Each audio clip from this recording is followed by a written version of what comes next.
अस्सलाम वालेकुम। आज का जो हमारा टॉपिक है वो है कॉर्नर पॉइंट फिजिबल सॉल्यूशन और हम कर रहे हैं लीनियर प्रोग्रामिंग मॉडल।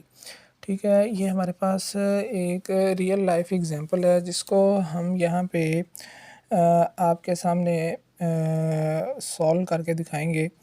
तो इसमें हम सबसे पहले इसका जो क्वेश्चन है वो पढ़ते हैं कि manufacturers makes two product A and B. मतलब वो कहते हैं कि एक मैन्युफैक्चरर है, वो प्रोडक्ट बनाता है, दो प्रोडक्ट्स बनाता है, ए और बी प्रोडक्ट बनाता है। Every KG of A he can make 1 to 2 kg of B. वो कहता है कि अगर ए जो है ना, वो अगर 1 kg बनाता है ना, तो उसके बदले में वो 1 से 2 kg बी प्रोडक्ट के बनाता है, बी प्रोडक्ट बनाता है। तो उसकी सबसे पहले हम जो रिप्रेजेंटेशन करेंगे वो ये करेंगे कि हम सबसे पहले जो प्रोडक्ट ए है उसको x1 से डिनोट कर देंगे और प्रोडक्ट बी को x2 से डिनोट कर देंगे। ठीक है, अब ये जो पहली उसकी कंडीशन है कि if every KG of A he makes, अगर वो 1 kg बनाता है ना x1, तो ही कैन मेक, वो बना सकता है 1 to 2 kg ऑफ बी। वो 1 से 2, 1 और 2 टाइम वो प्रोडक्ट बी बना सकता है। ठीक है, ये उसकी कंडीशंस दी हुई हैं। तो इसका जो रिप्रेजेंटेशन है वो लिखेंगे x1 is less then x2। ठीक है, कि वो जो है मतलब ए प्रोडक्ट है वो लेस दैन होगी x2 से, क्योंकि वो बता रहा है कि वो 2 टाइम तक बन सकती है। मगर अगर हम ए प्रोडक्ट जो है उसको 2 से मल्टीप्लाई कर दें, तो फिर जो हमारे पास बी प्रोडक्ट है, अगर वो 2 टाइम बन भी रही है तो वो फिर उससे लेस देन होगी या इक्वल होगी। ये हमारे पास इसकी पहली कंडीशन है। और दूसरी कंडीशन जो आती है वो ये है कि not more than 10 kg of A to B made. मतलब वो ए जो प्रोडक्ट है वो 10 kg से ज़्यादा नहीं बना सकता। मैक्सिमम जो बनाता है वो 10 kg बनाता है। तो ये इसकी रिप्रेजेंटेशन होगी x1 is less than is equal to 10। ठीक है, अब इससे नेक्स्ट जो है, each K G of product A and product B must contain 3 gram and 2 gram of preservative but only 60 gram preservative available. ठीक है, अब वो ये बताता है कि जो प्रोडक्ट ए है उसका जो प्रिजर्वेटिव है वो 3 ग्राम है। ठीक है, और जो प्रोडक्ट बी है उसका जो प्रिजर्वेटिव है वो 2 ग्राम है। ठीक है, और ये जो प्रिजर्वेटिव है ये हमारे पास 60 kg से अबव नहीं है, ये 60 kg तक मैक्सिमम है। तो इसकी जो रिप्रेजेंटेशन बनेगी मैथमेटिकली वो है 3x1, ठीक है, plus 2x2 less than is equal to 60। अब इससे जो नेक्स्ट है वो ये है कि अब जो प्रोडक्ट बननी स्टार्ट होगी वो ज़ीरो से स्टार्ट होगी, माइनस से स्टार्ट नहीं होगी। तो ये कंडीशंस हम एज्यूम करेंगे अपनी तरफ से। इस जो हमारे पास क्वेश्चन है इसके अकॉर्डिंग गिवन लेंगे। जो x1 है ये ग्रेटर देन होगी 0 से, और x2 ये भी ग्रेटर देन होगी 0 से। मतलब जब प्रोडक्ट बननी स्टार्ट होगी तो वो 0 से अबव, मतलब उसकी जो काउंटिंग है वो 1 2 3 4 इस तरह से स्टार्ट होगी। ठीक है, अब वो आगे कहता है कि profit of per KG from product A to product B is, जो प्रोडक्ट ए है उसका जो प्रॉफिट है वो है $2 और जो प्रोडक्ट बी है उसका जो प्रॉफिट है $1 है। ठीक है, how many KGs of each product must be manufactured make to obtain greater profit. वो कहते हैं कि वो कितनी केजीज की प्रोडक्ट बनाएगा तो उसको मैक्सिमम प्रॉफिट आएगा। ठीक है, अब हमने इसमें फाइंड करना है मैक्सिमम प्रॉफिट, और साथ में ये फाइंड करना है कि ए की कितने केजी प्रोडक्ट हो और बी की कितनी केजीस प्रोडक्ट हो। ठीक है, अब हम चलते हैं अपने सवाल की तरफ। इसमें जो हमारे पास सबसे पहले आता है वो ये है, अच्छा अब जो हमने फाइंड करना है वो है उसको हम रखेंगे जी के इक्वल। ठीक है, जी के इक्वल रखेंगे। ठीक है, और उसके बाद अब जो हमारे पास प्रॉफिट है प्रोडक्ट ए का वो लिखा हुआ है $2। तो 2 और x1 मतलब प्रोडक्ट ए प्लस, अब जो हमारे पास प्रोडक्ट बी का प्रॉफिट है वो लिखा हुआ है क्वेश्चन में $1। तो ये आएगा x2। ठीक है, अब ये हमने इसका मैक्सिमम जो प्रॉफिट है वो हमने निकालना है। ठीक है, अब हमारे पास जो सबसे पहले रिप्रेजेंटेशन बनी थी वो बनी थी x1 less than is equal to x2 less than 2x1। अब इसको हम मतलब डिवाइड करके लिख लेते हैं एक एक सिंपल रिप्रेजेंटेशन में। तो ये हमारे पास आएगा x1 less than is equal to x2, x2 is less than is equal to x1। ठीक है, ये हमारे पास दो कंडीशनें बन गई। और उसके बाद तीसरी कंडीशन जो हमारे पास है वो x1 less than is equal to 10, और उससे जो नेक्स्ट कंडीशन है वो 3x1 plus 2x2 is less than और इक्वल टू 60, और उससे अगली कंडीशन है वो हमारे पास है x1 इज़ ग्रेटर देन 0, और जो उससे नेक्स्ट है वो है x2 इज़ ग्रेटर देन 0। अब हम आते हैं अपने ग्राफ की तरफ।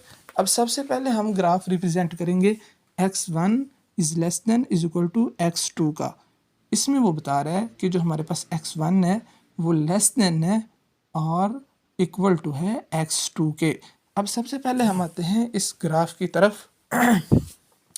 अब जो प्रोडक्ट ए का ग्राफ बनेगा वो ये है कि अगर हम x1 के अंदर 0 पुट करते हैं तो x2 ऑटोमेटिकली 0 होगा। ठीक है, अगर x1 1 होता है तो x2 ऑटोमेटिकली 1 होगा। मतलब अगर ए जो x1 है उसकी वैल्यू एक टाइम इंक्रीज होती है तो x2 की वैल्यू भी एक टाइम इंक्रीज होगी।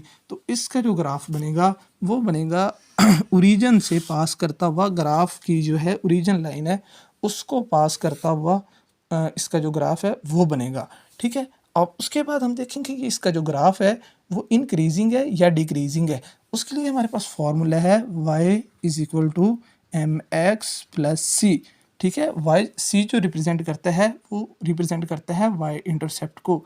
इसके अंदर जो वाई इंटरसेप्ट है वो हमारे पास कांस्टेंट है। अगर वाई इंटरसेप्ट कांस्टेंट हो इस हमारे पास गिवन वैल्यू में, तो हमारी जो लाइन होती है वो पास करती है पास फ्रॉम ओरिजिन। ठीक है, अब ये हमारे पास एक रिप्रेजेंटेशन आ गई। और दूसरी जो रिप्रेजेंटेशन है वो ये देखेंगे कि ये जो लाइन है ये हमारे पास इंक्रीजिंग है या डिक्रीजिंग। तो उसके लिए हम ये करेंगे कि इसको देखेंगे। अब उसका जो एक सिंपल वे है वो ये है, जो हमारे पास कोफिशिएंट हैं उनके जो साइन है अगर वो डिफरेंट हो तो जो लाइन होती है वो इंक्रीजिंग होती है। अब हम अगर इसको रिप्रेजेंट करते हैं, रिप्रेजेंटेशन करते हैं पहली वाली वैल्यू की, तो ये हमारे पास बनती है x1 और minus x2 is equal to 0। इसमें x1 की वैल्यू प्लस में है, x2 की वैल्यू नेगेटिव है, माइनस में है। तो ये जो लाइन होगी ये कोफिशिएंट के जो साइन है वो चेंज होने की वजह से लाइन इंक्रीजिंग होगी। अब ये लाइन हमने ड्रॉ की, ये लाइन 1 इंक्रीजिंग लाइन है और ये ड्रॉ होगी हमारे पास ये। अब हम फाइंड करेंगे इसका जो सोल्यूशन है वो अपवर्ड है या डाउनवर्ड। ठीक है, उसके लिए हम अगर ये लाइन ओरिजिन से पास कर रही है तो हम कोई भी एक इस ओरिजिन के अलावा कोई भी एक वैल्यू लेंगे और इस इक्वेशन में पुट करेंगे।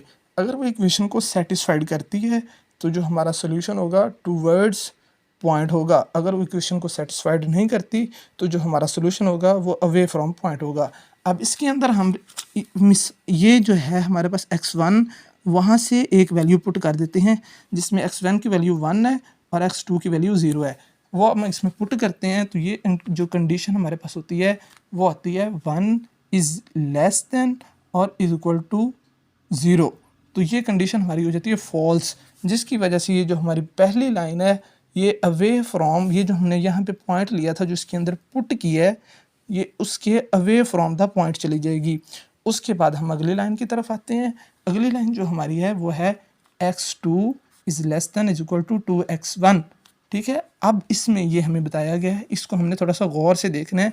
वो ये बता रहा है कि अगर जो हमारे पास x2 है ना वो x1 के 2 टाइम है। अगर x1 1 है तो x2 उसका डबल होगा।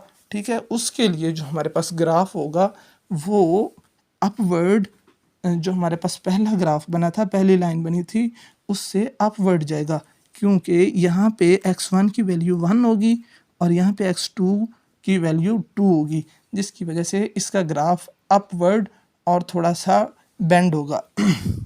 उसके बाद फिर हम देखेंगे कि ये लाइन इंक्रीजिंग है या डिक्रीजिंग।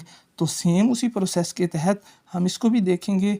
तो इसके भी जो कोफिशिएंट हैं वो भी एक प्लस है और एक माइनस है। अगर ये 2x1 यहाँ पे आता है और इज इक्वल टू 0 होता है तो ये इसका ये जो है x2 का जो कोफिशिएंट है वो प्लस होगा और 2x1 का जो कोफिशिएंट होगा साइन होगा, कोफिशिएंट का साइन होगा वो माइनस में होगा। जिसकी वजह से ये लाइन भी इंक्रीजिंग होगी।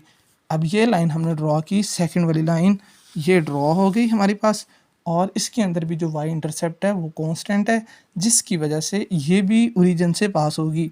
अब हम देखेंगे इसका जो सोल्यूशन है टूवर्ड्स पॉइंट आता है या अवे फ्रॉम पॉइंट आता है। उसके लिए हम अगेन इसके अंदर यही वैल्यू पुट कर देंगे 1 और 0 की। अब ये हम इसके अंदर पुट करते हैं, जो x1 है वो 0 है हमारे पास, x1 जो है वो हमारे पास 1 है, और जो x2 है वो हमारे पास 0 है। x2 को हमने 0 पुट किया, x1 को 1 पुट किया, तो ये हमारी जो कंडीशन है ये ट्रू हो गई। जो 0 है वो लेस देन और इज इक्वल टू 2 है, जिसकी वजह से इसकी जो सोल्यूशन होगा इस लाइन का, इस ग्राफ का, वो टूवर्ड्स पॉइंट होगा। पॉइंट ये था, तो ये टूवर्ड्स पॉइंट नीचे की तरफ हमारा इसका सोल्यूशन आएगा। अब ये जो 1 और 2 हमारे पास लाइंस थी, इनका हमने देख लिया, ये इंक्रीजिंग है, डिक्रीजिंग है, ठीक है, और साथ में इनके सोल्यूशन फाइंड कर लिए। अब हम आते हैं अपनी तीसरी लाइन की तरफ। तीसरी जो हमारे पास कंडीशन है वो है x1 इज़ लेस देन और इज इक्वल टू 10। अब इस कंडीशन के पास आते ही हम ड्रॉ करेंगे इसकी लाइन को। इसमें यह है कि x1 की जो वैल्यू है वो है हमारे पास 10, और x2 जो है वो हमारे पास है वो 0 है। अब हम यहाँ पे ग्राफ में देखेंगे कि x2 जो है वो किस जगह पे 0 है और किस जगह पे 1 है।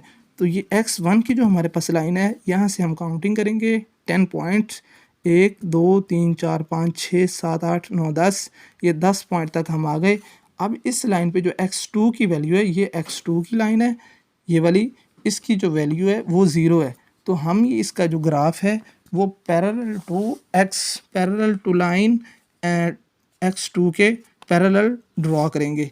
अब ये लाइन ड्रॉ हो गई। अब उसके बाद हम देखेंगे, अच्छा ये इसमें इंक्रीजिंग और डिक्रीजिंग का कॉन्सेप्ट ख़त्म हो जाएगा। अब ये पैरेलल टू एक्स एक्सिस या वाई मतलब x1 और x2 एक्सिस के किसी में एक के पैरेलल आएगी। अगर x1 की वैल्यू हमारे पास है तो वो उसके जो अपोजिट ग्राफ है उसके पैरेलल आएगी। अगर x2 की वैल्यू यहाँ हमारे पास होती तो वो x1 के पैरेलल आती। अब उसके बाद हम देखेंगे इसका जो सोल्यूशन है वो टूवर्ड्स पॉइंट है या अवे फ्रॉम पॉइंट है। उसके लिए हम ये जो ओरिजिन है वो वैल्यू इसके अंदर पुट करेंगे।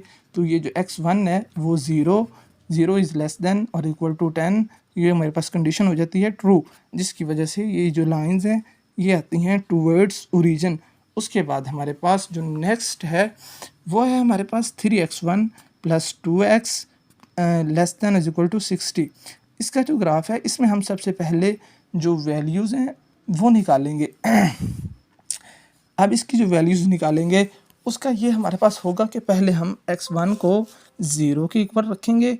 तो अब ये हमारी x1 की वैल्यू ख़त्म हो जाएगी, तो ये आएगी 2x2 इज इक्वल टू 60/2, और x2 की वैल्यू जो हमारे पास आएगी वो आएगी 30। और उसके बाद हम x2 को 0 के इक्वल रखेंगे सेम इसी प्रोसेस के तहत। अब x2 को हम 0 के इक्वल रखेंगे, तो ये जो 3 है x1 is equal to 60, x1 is equal to 60/3, ये हमारे पास x2 की वैल्यू जो आ जाएगी 20 आ जाएगी। अब जो हमारे पास इसका जो बनता है सॉल्यूशंस वो आता है 20 30, ठीक है। इसको हम इस ग्राफ पे ड्रॉ करेंगे। ये जो लाइंस हैं हमारे पास पॉइंट्स, ये 20 पॉइंट्स हमने ऑलरेडी गिन के लगा दिए हैं, और ऊपर की तरफ हमने 30 पॉइंट्स गिन के लगाए हुए हैं, और स्केल की मदद से हमने ये लाइन ड्रॉ कर दी। अब हम इसको देखेंगे ये लाइन इंक्रीजिंग है या डिक्रीजिंग। तो उसके लिए हमने पहले जिस तरह पहले बताया आपको कि अगर जो कोफिशेंट हैं उनके जो साइन है वो अगर सेम हो तो लाइन डिक्रीजिंग होती है, अगर वो डिफरेंट हो जाए तो लाइन इंक्रीजिंग होती है। अब इन दोनों के साइन पॉजिटिव हैं, जिसकी वजह से ये जो लाइन है ये डिक्रीजिंग लाइन होगी, ठीक है। अब हम इसका सोल्यूशन फाइंड करेंगे। सोल्यूशन फाइंड करने के लिए हम इसको ओरिजिन पॉइंट को इसके अंदर पुट करेंगे। तो ये जो हमारे पास कंडीशन है 0 is less than equal to 60, ये हमारे पास कंडीशन ट्रू हो जाएगी, जिसकी वजह से ये भी टूवर्ड्स ओरिजिन हमें अपने पॉइंट देगा टूवर्ड्स ओरिजिन। इसका जो भी सोल्यूशन होगा वो भी टूवर्ड्स ओरिजिन होगा। अब आते हैं हम अपनी फिफ्थ लाइन की तरफ। जो फिफ्थ हमारे पास कंडीशन है उसको हम देखेंगे।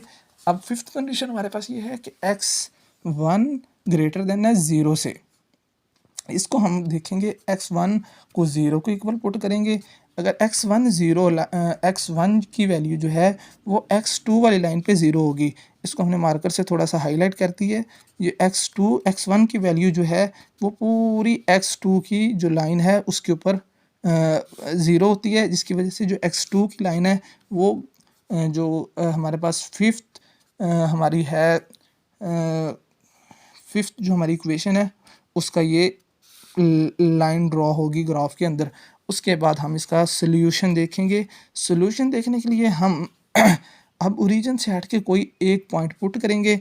तो हम ये x1 और x2 इज इक्वल टू 0 ये इसके अंदर पुट करेंगे तो ये कंडीशन ट्रू हो जाएगी, जिसकी वजह से इसका जो पॉइंट्स होंगे वो टूवर्ड्स पॉइंट आएंगे, मतलब x1 की तरफ। अब उसके बाद जो हमारे पास दूसरी कंडीशन है वो है x2 is greater than is equal to 0। तो अब हम ये x2 की वैल्यू है तो ये होगी x1 पे 0। x2 की जो वैल्यू होती है वो x1 पे 0 होगी और जो x2 की वैल्यू है वो x1 पे 0 है और x1 की जो वैल्यू है वो x2 पे 0 है। ये हमने देखना है। अब ये हमारे पास इसको भी हमने मार्कर से हाईलाइट किया हुआ है कि जो पूरी x1 की लाइन है उसके ऊपर x2 की वैल्यू 0 होगी। उसके बाद फिर हम इसका जो है सोल्यूशन देखेंगे। तो सोल्यूशन के अंदर हम इसके अंदर x2 के अंदर कोई भी एक वैल्यू पुट करेंगे, जिसकी वजह से ये जो अगर x2 के अंदर हम एक पुट करते हैं, x2 का कोई भी पॉइंट इसके अंदर पुट करते हैं इस इक्वेशन के अंदर, तो वो इस कंडीशन को ट्रू कर देता है, जिसकी वजह से इसका जो भी सोल्यूशन है वो आता है टूवर्ड्स पॉइंट। अब इन सब के सॉल्यूशंस और ये ग्राफ हमारे पास हो गए। अभी हमने देखा था कि हमारा जो है वो है सेंट्रल पॉइंट फिजिबल सॉल्यूशन।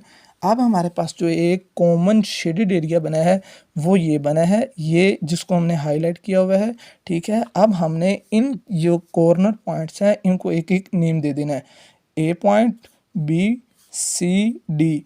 ये वो कॉर्नर पॉइंट्स हैं जिनके अंदर हमारा जो कॉमन शेडेड एरिया है, कॉमन सॉल्यूशन है इन 6 इक्वेशंस का।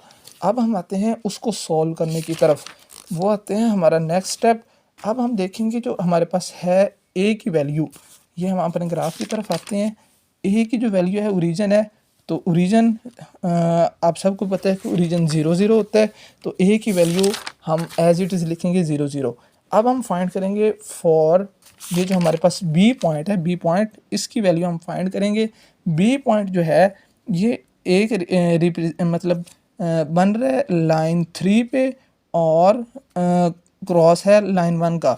तो हम लाइन 1 और लाइन जो इक्वेशन 1 है और जो इक्वेशन 3 है उसका हम कंपैरिजन करेंगे। तो उससे हम जो बी का जो सोल्यूशन है, जो बी की वैल्यू है वो ड्रॉ करेंगे, वो निकालेंगे। तो अब हमारे पास इक्वेशन 1 है वो है हमारे पास x1 less than equal to x2 और जो हमारे पास इक्वेशन 3 है वो है x1 less than equal to 10। ठीक है, अब इसकी मदद से हम ये b का जो सोल्यूशन है वो फाइंड करेंगे। हम x1 less than equal to x2 रखेंगे, मतलब जो x1 is equal to x2 है। ठीक है, और दूसरी जो हमारे पास इक्वेशन 3 है उसके अंदर हमें बताया गया है कि जो x1 की वैल्यू है वो 10 है। ठीक है, अब ये जो हमारे पास इस इक्वेशन का दूसरा पार्ट है x2 less than equal to 2x1, इसको हम यहाँ पे लिखेंगे। x2 जो है वो 2x1 के इक्वल है, 2 एज इट इज़ लिखेंगे। x1 की जो वैल्यू है वो 10 वो पुट करेंगे तो हमारे पास ये x2 की वैल्यू आ जाएगी और ये x1 की वैल्यू है, इसको हम लिख लेंगे।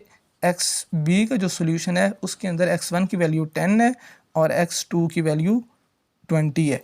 उसके बाद हम आते हैं अपने पॉइंट सी की तरफ। ये जो ग्राफ का हमारा कॉमन पॉइंट सी है इसको हम देखेंगे।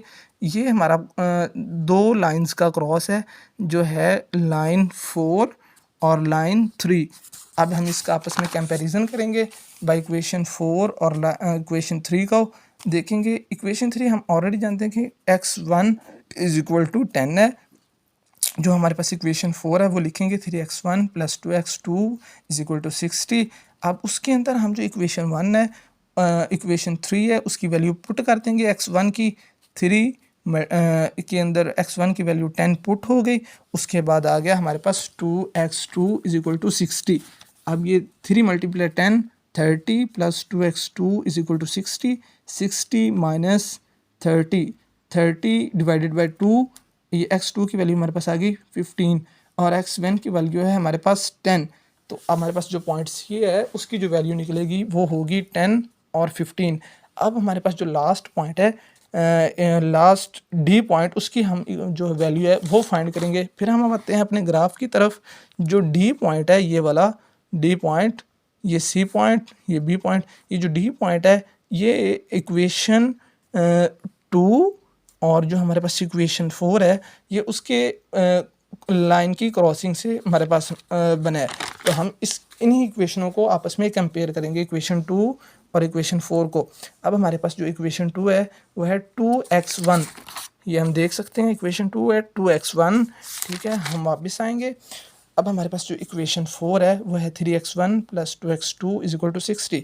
ठीक है, अब उसके बाद हमारे पास 3x1 प्लस 2, हमारे पास जो इक्वेशन है x2 की वो वैल्यू हम पुट करेंगे 2x1।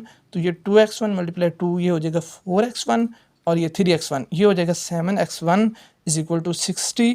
ठीक है, x1 की वैल्यू साइड अलग कर लेंगे, 60 डिवाइडेड बाय 7। ठीक है, अब हम x1 की जो वैल्यू है वो हमारे पास निकल आई है, ये है 4 पॉइंट डी के लिए। अब हम आते हैं अपने x2 वाले पॉइंट की तरफ। तो x2 के अंदर हम जो है यही वैल्यू पुट कर देंगे x1 की। ये जो हमारे पास पहले हमारे पास ये वाली इक्वेशन है, ठीक है, उसके अंदर हम जो है x1 की वैल्यू पुट करेंगे। x1 की वैल्यू इसके अंदर पुट करेंगे तो x1 की जो वैल्यू है वो है 60 डिवाइडेड बाय 70 बाय 7। ठीक है, 2 मल्टीप्लाई 60 ये हो गया 120 डिवाइडेड बाय 7। ये हमारे पास आ गई डी पॉइंट की x2 की वैल्यू। अब हम इन सारी वैल्यूज़ को लिख लेंगे। ए की जो वैल्यू है वो 0 0, बी की जो वैल्यू है वो 10 20, सी की वैल्यू 10 15, डी की वैल्यू 60 डिवाइडेड बाय 7 और 120 डिवाइडेड बाय 7। ठीक है, अब हमारे पास जो है z का सोल्यूशन है बाय ए वो 0 है, z का सोल्यूशन है बाय बी वो point by at point B वो 30 है, z का सोल्यूशन सी वो एट पॉइंट 35 है, एट पॉइंट सी पे जो z का सोल्यूशन है वो 35 है और z का जो सोल्यूशन है एट पॉइंट डी वो 34.2 है। अब हमें जो क्वेश्चन में बताया गया था कि हमने फाइंड करना है मैक्सिमम प्रॉफिट। मैक्सिमम प्रॉफिट के अंदर हम देखेंगे ये इन सब वैल्यूज़ में 0 30 35 34.2, मैक्सिमम जो वैल्यू है हमारे पास आती है वो आती है 35 अगर हमारे पास मैक्सिमम वैल्यू है तो यहाँ से हम देख सकते हैं, आपको याद होगा कि हमने लिखा था कि जो x1 है वो प्रोडक्ट ए है और जो x2 है वो हमारे पास प्रोडक्ट बी है। ठीक है, अब हम देखेंगे, इसको लिखेंगे, अगर जो हमारा मैन्युफैक्चरर है वो प्रोडक्ट ए के 10 kg और प्रोडक्ट बी के 15 kg बनाता है तो उसको मैक्सिमम प्रॉफिट गेन होगा। मैक्सिमम प्रॉफिट जो है वो 35।